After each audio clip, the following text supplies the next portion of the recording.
Claudio Lovera. Doctor, buenas tardes, ¿cómo está? Muy buenas tardes, ¿cómo están? Saludos a ustedes y a la audiencia.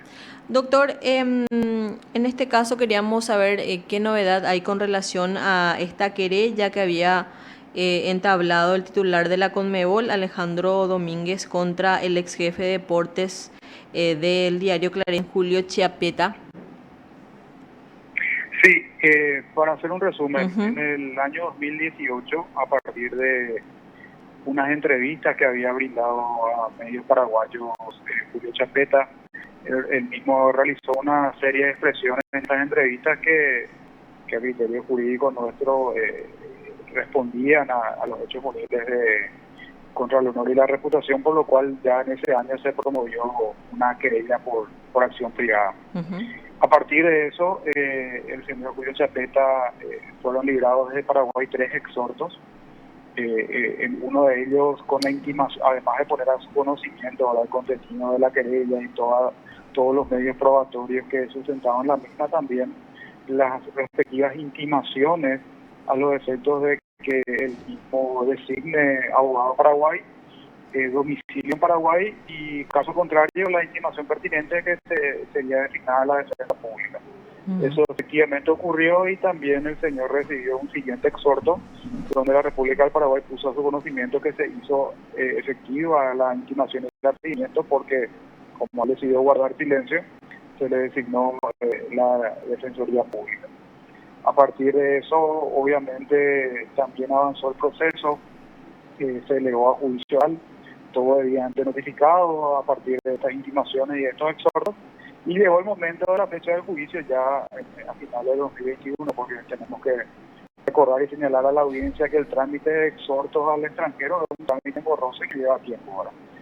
Llegó la fecha, no compareció al juicio, por lo cual, como corresponde y es el mandato de la ley, se declaró la rebeldía de esta persona.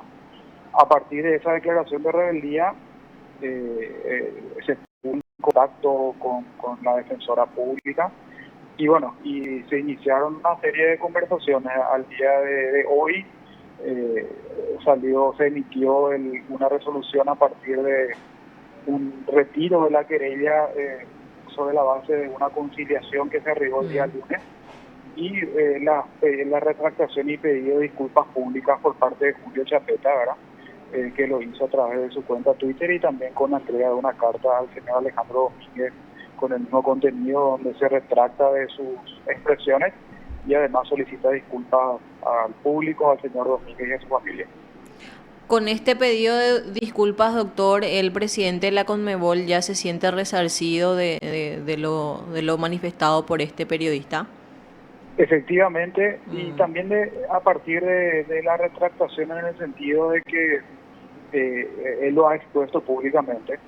El señor realizó una serie de expresiones partiendo de señal a información no chequeada, y a partir de esa información no chequeada realizó también otra serie de expresiones y realmente la retractación en lo fundamental ya satisface porque, como siempre señalamos, lo principal y lo principal de estos procesos de acción privada no pasan por una cuestión económica, sino pasa por el tema de que finalmente acreditar de que en muchas oportunidades la gente se expresa en contra de la verdad y con ausencia de elementos. Bueno, este es un ejemplo ahora, expresarse en contra de la verdad y con la absoluta ausencia de elementos y tan siquiera un contraste mínimo para realizar expresiones respecto a otro, ¿verdad? Sí, él se dio por satisfecho y a partir de esa instrucción se procedió a hacer el trámite respectivo. El juzgado hoy a última hora tuvo por presentar la conciliación y declaró también ya la extinción de la acción penal. Con lo que esta querella entonces, ese doctor queda ya sin efecto. Queda finiquitada, Mm. efectivamente, el proceso queda finiquitado, se presentó el acuerdo conciliatorio ante el juzgado, se presentó también las constancias de que Julio Chapeta dio cumplimiento al pedido público de disculpas y correspondiente retractación, explicó los pormenores de esas expresiones y bueno, una vez que, como señalé, se ha acreditado de que se ha faltado a la verdad y bueno, con eso el señor Domínguez se da por satisfecho respecto a esta circunstancia. Sí, estoy viendo justamente que ayer en horas de la tarde hizo pública a través de su cuenta de Twitter el pedido de disculpas y también hacía un hilo referente a este pedido de disculpas y evidentemente esto tuvo repercusión a través de los medios argentinos. Sí, efectivamente. Y también un tema importante, y el tenor de la retractación también es lo mismo, lo indica, ¿verdad? Sí. La querella en sí no estaba basada fundamentalmente en el tuit inicial que él lanzó, sino en realidad en la serie de expresiones que al día siguiente él dio a medios paraguayos a partir de que levantó interés, ¿verdad?, para la realización de una serie de entrevistas. Bueno, del total de las expresiones, el mismo se retractó, cumplió en el sentido de hacerlo público, y bueno, con eso damos por cerrado este capítulo. Doctor, y hablando de querellas con relación a la decisión contra el otro periodista Marcos Velázquez, no tiene usted información si esta decisión fue apelada o no? La información que tengo hasta el momento no, pero todavía cuenta con plazo. Ah, La sentencia fue notificada el martes de la semana pasada, entonces mañana sería el día 8, o sea que contaría con plazo hasta el martes. ujú. En principio todavía no tengo información que haya hecho uso de esa posibilidad, pero todavía, como te digo, se encuentra en plazo. En ese caso en particular, como consecuencia del juicio oral, estamos satisfechos con la sentencia de primera instancia en el sentido de que ha quedado claro y también fundada en la sentencia de que son una serie de afirmaciones contrarias a la verdad, son más que informaciones, afirmaciones contrarias a la verdad, y afirmaciones que no forman parte de una labor de investigación periodística, sino que a partir de una foto del señor Domínguez, pongo un ejemplo porque es bueno que el público comprenda el alcance, ¿verdad?, del reclamo penal. Ejemplo, una entidad pública a partir de un concurso de buenas prácticas que levanta un voto o se levanta una foto de un premio entregado a la Conmebol por buenas prácticas en aspectos de anticorrupción, y el señor Velázquez, y eso insisto, no forma parte ni de una crítica ni de una labor de investigación periodística, realiza afirmaciones en el sentido de que, por ejemplo, el señor Domínguez pagó por obtener ese premio. Entonces, eso en realidad no forma parte de una labor periodística, eso forma parte de una persona que tomó decisiones de realizar expresiones respecto a otro, en este caso usando la red Twitter, lisa y llanamente buscando la lesión al bien jurídico, que es la reputación en este caso. Entonces, es bueno aclarar que el objeto de la persecución penal tiene este tenor, no tiene un tenor relacionado ni con la libertad de expresarse, ni con la libertad de prensa. Insisto, todos tenemos derecho a expresar lo que creamos que es pertinente en un momento determinado. Ahora, si lo que expresamos reúne los requisitos de una figura penal, también somos responsables de lo que hacemos. Totalmente.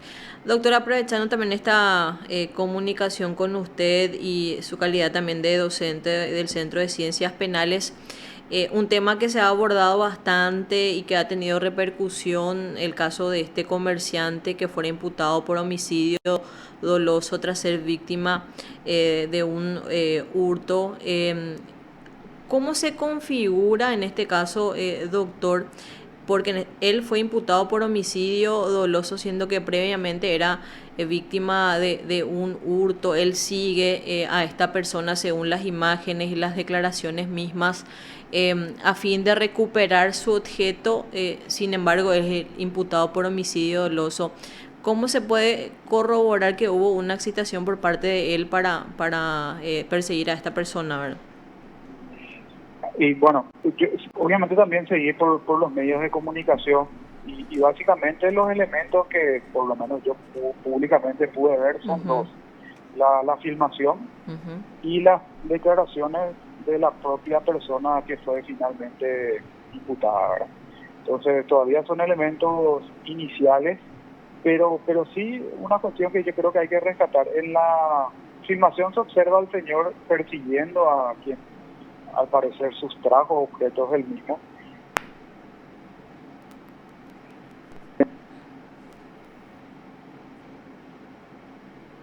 puñal, no se observa que lleve nada. Ujú. Luego se observa el retorno que tampoco trae nada. ¿Eso qué quiere decir? Que realmente para tomar una decisión como, por ejemplo, la privación de libertad en ese contexto, realmente hay que tener elementos sólidos como para poder hacer referencia a todas las características del hecho punible. Y no hay que olvidar que un hecho punible no solamente se cumple con el presupuesto de la tipicidad, en este caso objetiva y subjetiva, sino también tiene otros presupuestos como la antijuricidad, reprochabilidad. Entonces, hay que recordar, y a veces eso es lo que perdemos en la práctica, que los estándares para una imputación tienen un determinado nivel y los estándares para la prisión preventiva son superiores a los de una imputación. Entonces, lastimosamente eso en la práctica lo perdemos de vista constantemente.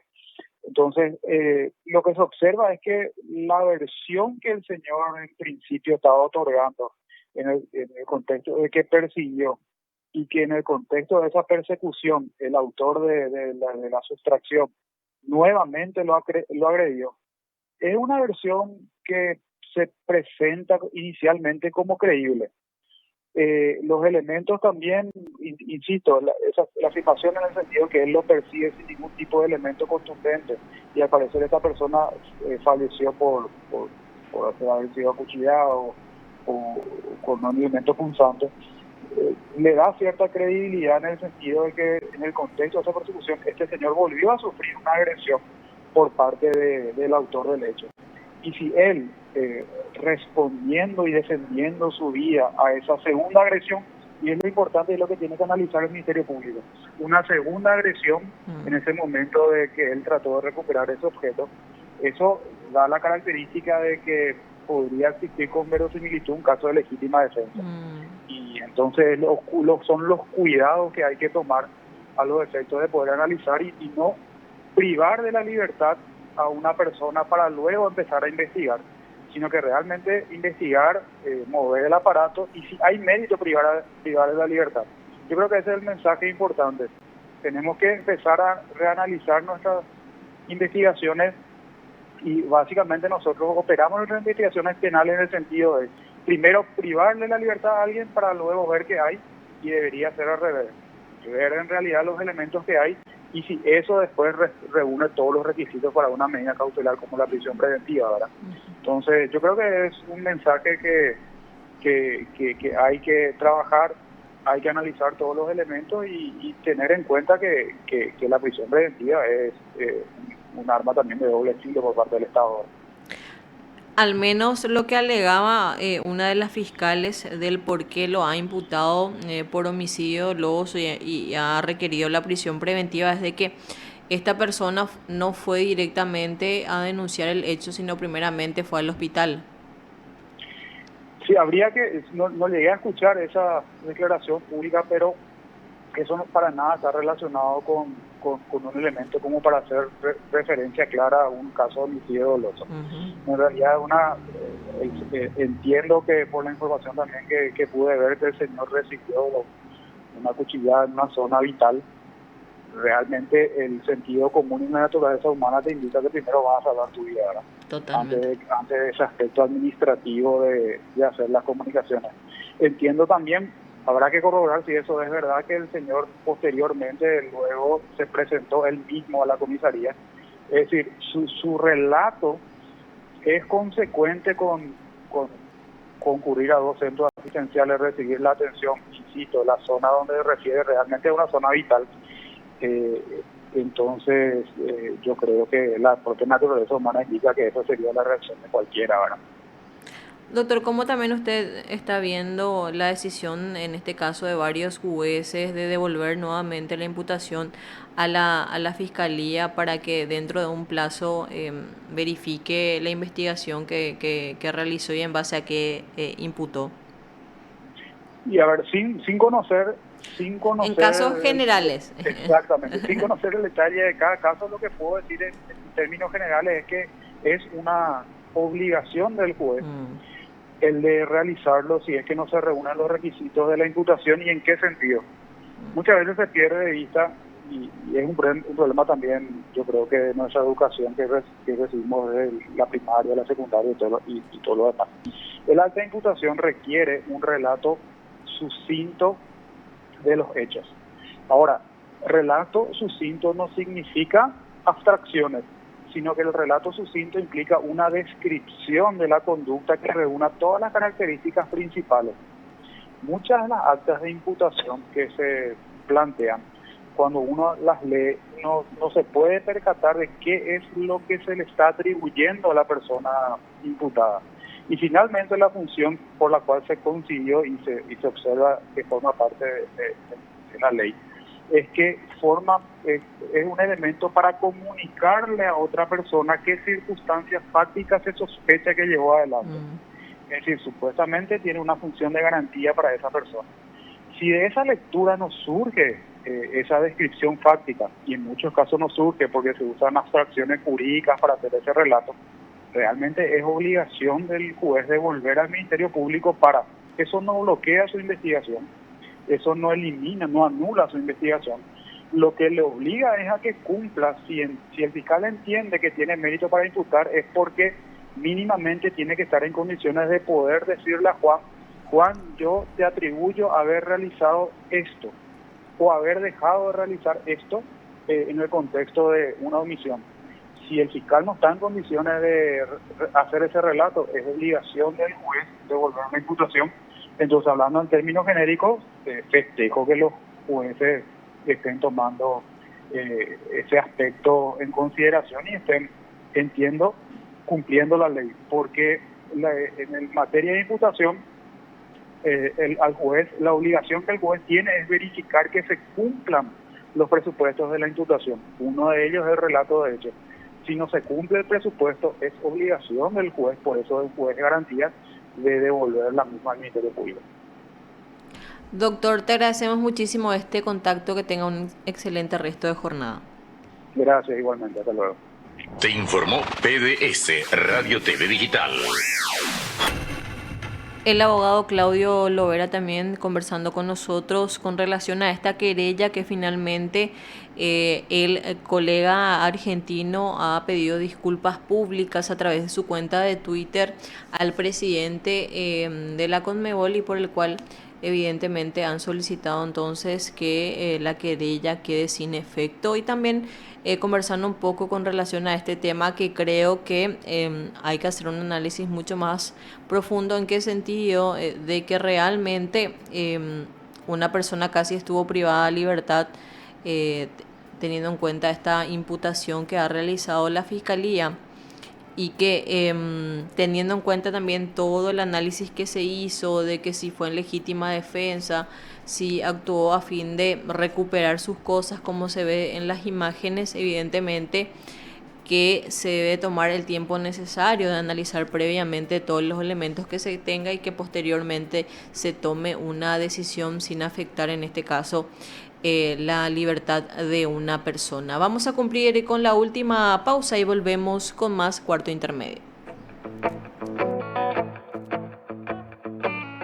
Hoy te pienso más que ayer, no sé cómo sucedió.